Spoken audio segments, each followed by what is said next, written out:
Olá, seja bem-vindo ao meu canal. Aqui nós conversamos sobre a palavra de Deus, as escrituras, o estilo de vida do cristão e os desafios da igreja brasileira. Vem comigo que nós vamos conversar mais sobre a palavra.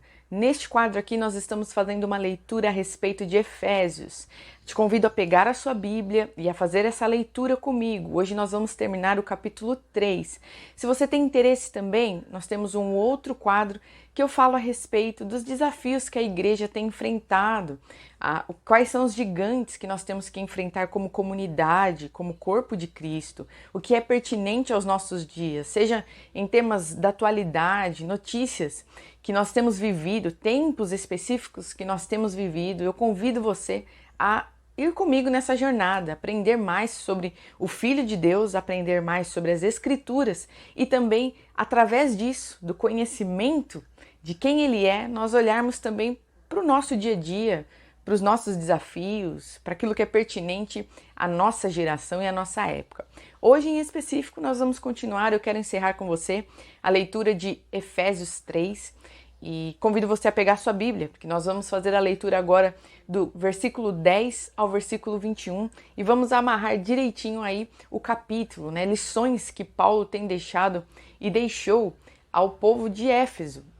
Pertinente, né? Desafios pertinentes àquela época, mas que, se nós olharmos, podem ser muito bem aplicados aos nossos dias. Então, vamos procurar conhecer o Filho através das Escrituras, através daquilo que Jesus ensinou aos seus discípulos e aquilo que nós podemos enxergar nos nossos dias, que também tem relação aqui com as coisas que Paulo fala. Vamos ler aqui.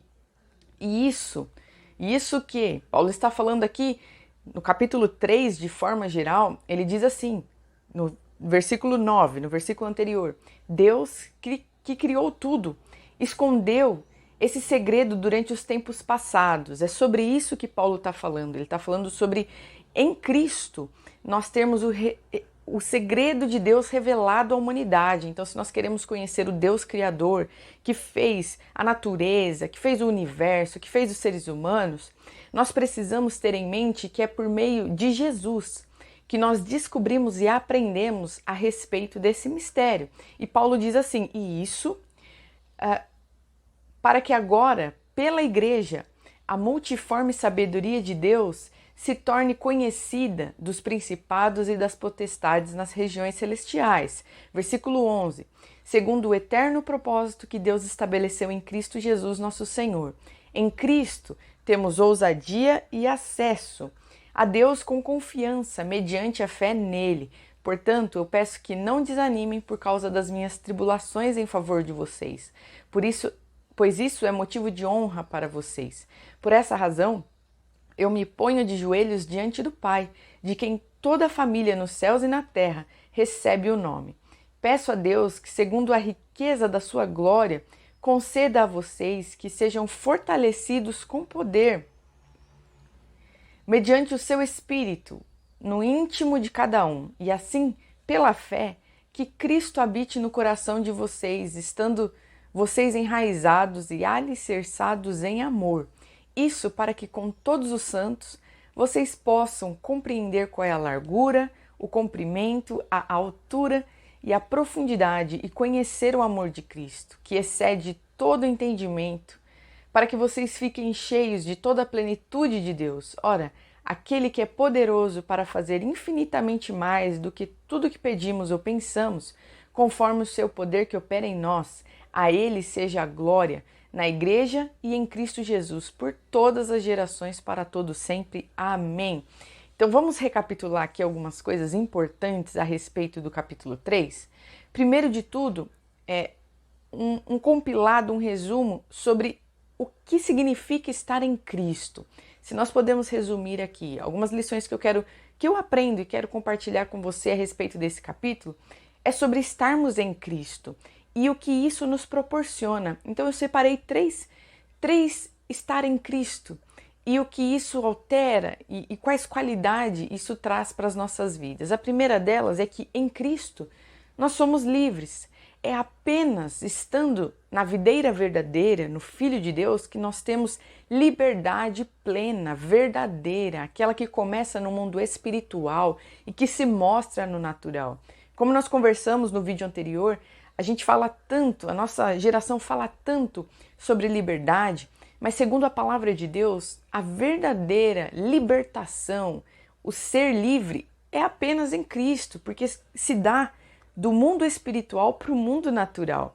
Essa é a verdade, esta é a liberdade verdadeira. Segundo ponto, que em Cristo o mistério de Deus, o Criador, é revelado. Então nós estamos falando aqui da importância e da relevância da figura, do ministério do Filho de Deus. É através dele que nós conhecemos o próprio Deus, o Deus Criador, aquele que nos criou. Por meio do Filho, ele escolheu assim. Nós teríamos acesso a ele.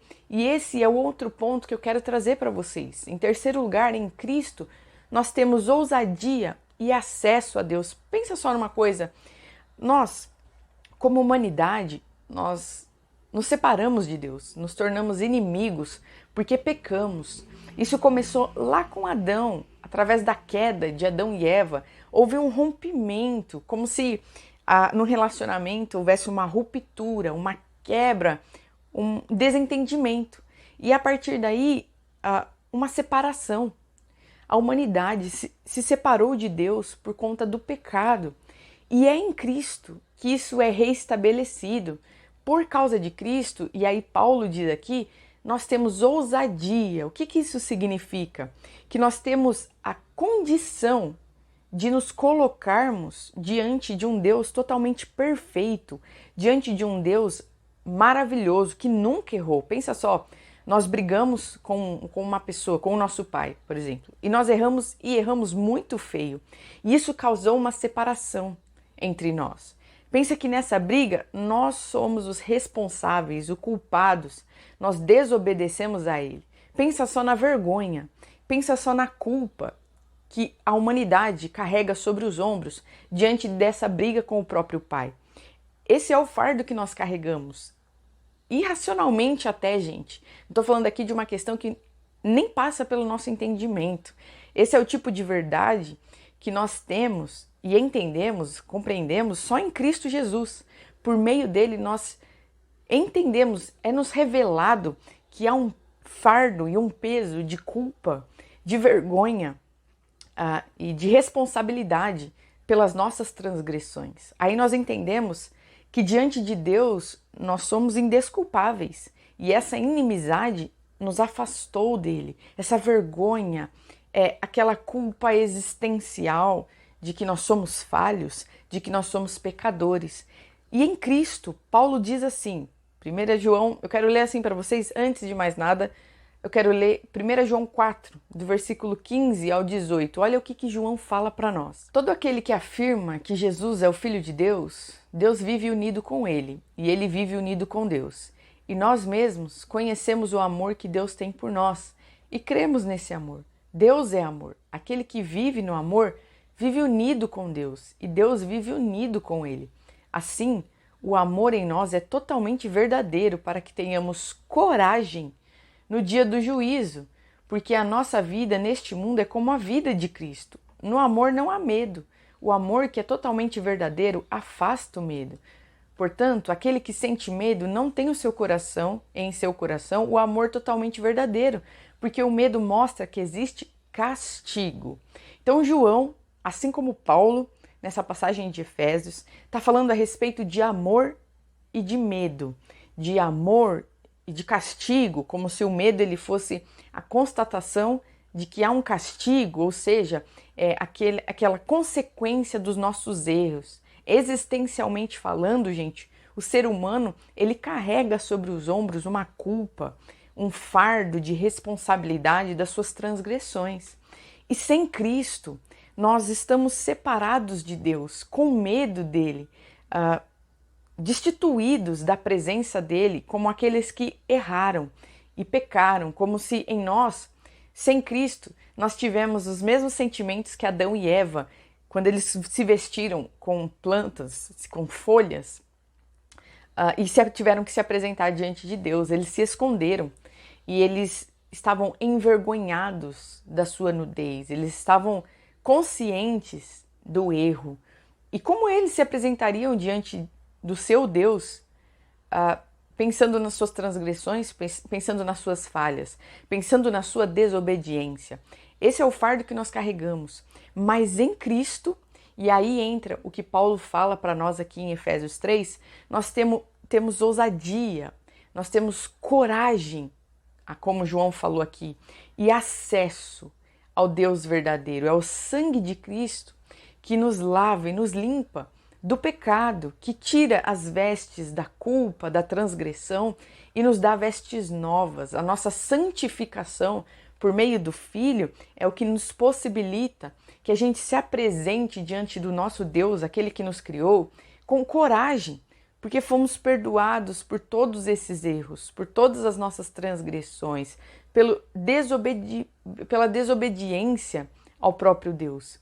Então, olha que profundo isso, essa relação com Cristo e de tudo que nós desfrutamos na vida, na realidade, espiritualmente falando, estando em Cristo, caminhando com Cristo. E a partir disso, eu quero deixar para vocês 3 lições que eu tiro para a minha vida a respeito do capítulo 3 de Efésios, daquilo que Paulo fala aqui para nós. Primeiro de tudo, é que através do corpo de Cristo, o plano secreto de Deus é revelado à humanidade, ou seja, é através de mim e através de você que esse plano maravilhoso que Deus resolveu colocar sobre os ombros do seu Filho a salvação do mundo e a restituição de toda a criação, é essa verdade que nós carregamos. É a minha responsabilidade e a sua.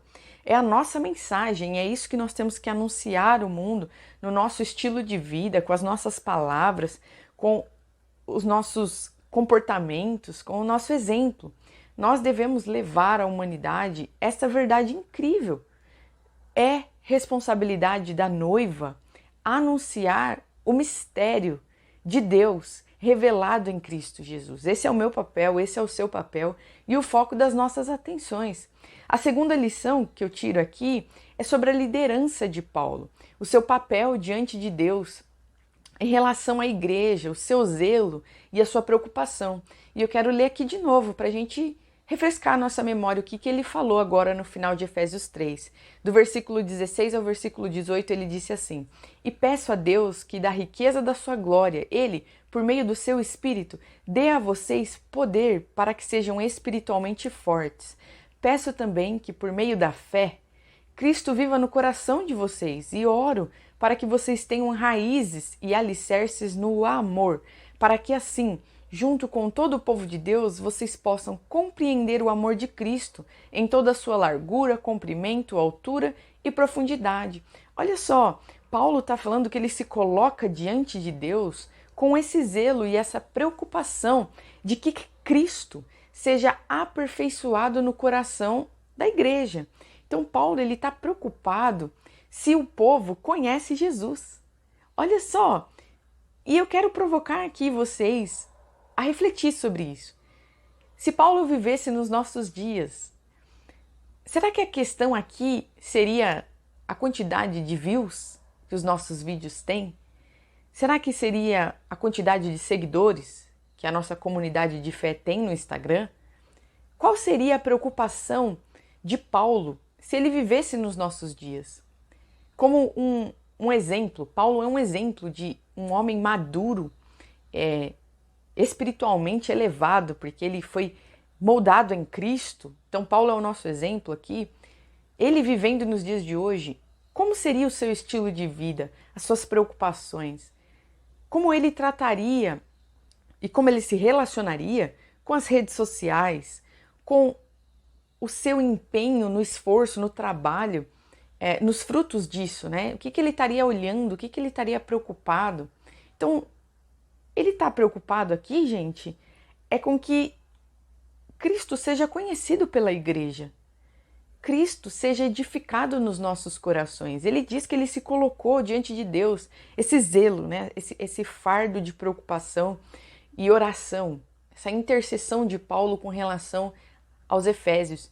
E a preocupação dele aqui é que os Efésios crescessem em maturidade no Filho, em amor. O que a gente ama? A gente ama aquilo que a gente conhece. Então Paulo, a oração dele é que Cristo seja conhecido por cada um dos membros da igreja de Efésio. E que esse amor estivesse aperfeiçoado no coração deles. Então isso é algo para nós pensarmos. O que tem tirado o nosso sono? Qual é o foco e o alvo do nosso trabalho, do nosso empenho? Como comunidade, como corpo, nós estamos preocupados que haja views, que haja likes, que haja engajamento nas redes sociais. Qual é, afinal de contas, a nossa preocupação como líderes? Como pessoas que discipulam pessoas, como pastores, pastoras, presbíteros, diáconos, qual é a nossa preocupação em ter uma boa iluminação? Eu não estou falando que essas coisas não sejam importantes.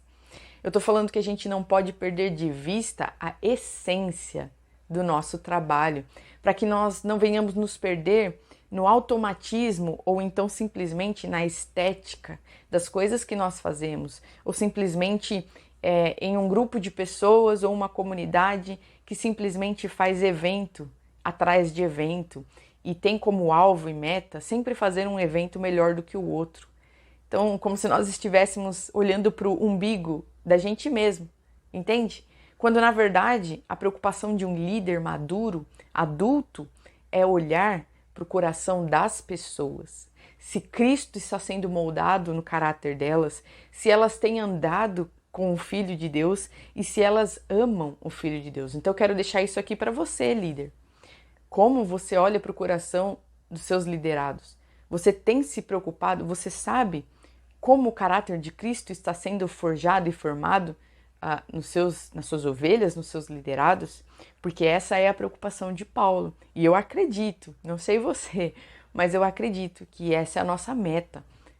Paulo diz: sede meus imitadores como eu sou de Cristo. Então, se nós estamos falando de um homem maduro na fé, que segue os passos de Jesus, nós podemos muito bem dizer aqui no que importa para Cristo. Porque Paulo aprendeu diretamente com ele. O que importa para Cristo, afinal de contas? E por isso eu quero ir para a terceira lição do capítulo 3. O alvo é sermos aperfeiçoados em amor, no amor a Deus, por meio do conhecimento do Filho. Esse é o nosso alvo, a nossa existência aqui na Terra, gente, é buscar conhecer o Filho, é andar com o Filho de Deus. Essa é a essência da nossa existência. Nós fomos feitos, nós fomos criados para conhecer, andar com Deus, para estarmos em comunhão com o Deus Criador. Essa é a nossa identidade, essa é a nossa existência. Eu sei que nós temos todo um trabalho a desenvolver, nós temos as ferramentas que estão aí para nos ajudar, nós temos a internet, N estratégias que são maravilhosas, que fazem parte do nosso trabalhar com excelência.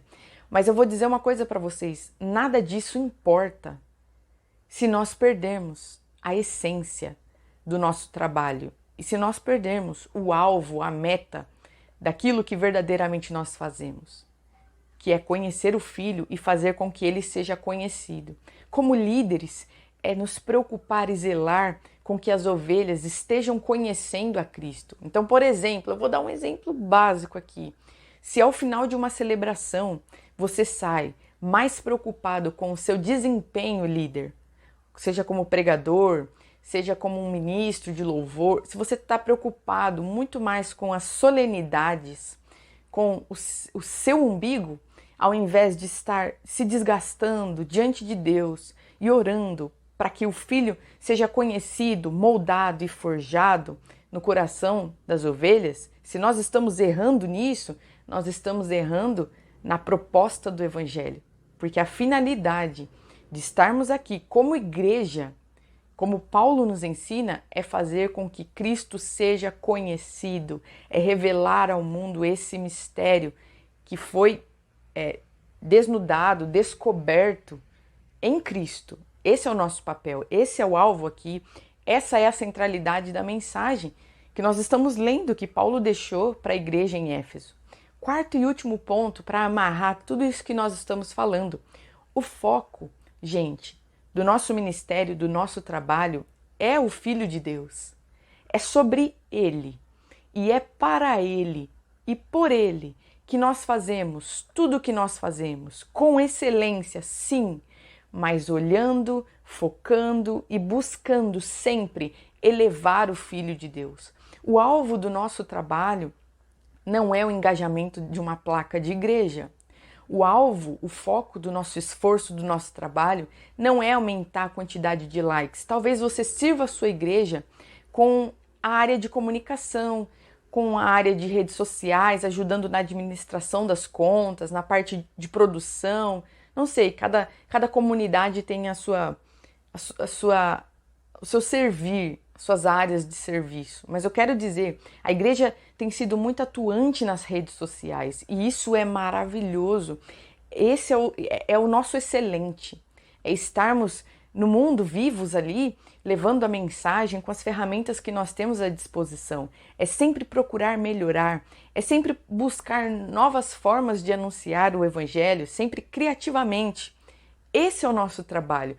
Mas do que adianta esse trabalho? E eu já digo que nada adianta esse trabalho se o alvo e a essência, a base, a raiz de tudo aquilo que nós fazemos estiver comprometido pelo nosso erro, daquilo que nós estamos fazendo. Nós estamos intencionalmente errados quando nós deixamos de colocar Jesus no centro de tudo que nós fazemos. Vocês entendem? Quero deixar isso aqui para nós encerrarmos o vídeo de hoje. A lição que eu tiro e que eu quero deixar aqui, convido você a fazer a sua leitura e buscar no Senhor entendimento para Efésios 3, porque eu tenho certeza que Deus vai falar com você especialmente e especificamente para o contexto da sua vida. Mas eu quero compartilhar o que Deus ministra ao meu coração com relação ao que nós estamos lendo. O Filho precisa ser o foco e o alvo dos nossos esforços. Ele é o único que precisa ser erguido, que precisa ser anunciado e reconhecido, que ele cresça, como João Batista disse, convém que ele cresça e que eu diminua. Paulo está dizendo que a preocupação dele diante de Deus é que as pessoas ali, para quem ele está escrevendo essa carta, conheçam o Filho e sejam aperfeiçoados nesse amor. Nós vamos crescer em amor, gente, em santidade, nós vamos amadurecer espiritualmente unicamente, e eu vou falar isso aqui bem convicta, unicamente quando nós conhecemos o Filho de Deus. É só andando com Ele que nós amadurecemos como pessoa e espiritualmente nós somos desenvolvidos, crescemos. É por meio da comunhão com o Filho que o Espírito trabalha em nós o caráter dele e nós vamos galgando de glória em glória a plena estatura do Filho de Deus. Esse é o alvo, essa é a meta, essa deve ser a preocupação das lideranças. Que Cristo esteja sendo forjado e moldado no coração das ovelhas, que você é responsável, que Deus colocou para você zelar, que Ele colocou um fardo sobre os seus ombros de preocupação. Esse é o nosso trabalho e o nosso labor. Eu espero que o vídeo de hoje tenha inflado seu coração, tenha despertado uma faísca no seu coração, para que você procure se lançar na comunhão com Deus, se lançar e ir além no seu relacionamento com o Senhor. Porque essa é a finalidade das nossas vidas. É estarmos com Ele, aprendermos, conhecermos Ele e assim sermos aperfeiçoados no amor e zelar por isso na vida dos liderados. Esse é o alvo. A partir daí, nós pensamos as demais coisas. Deus abençoe vocês.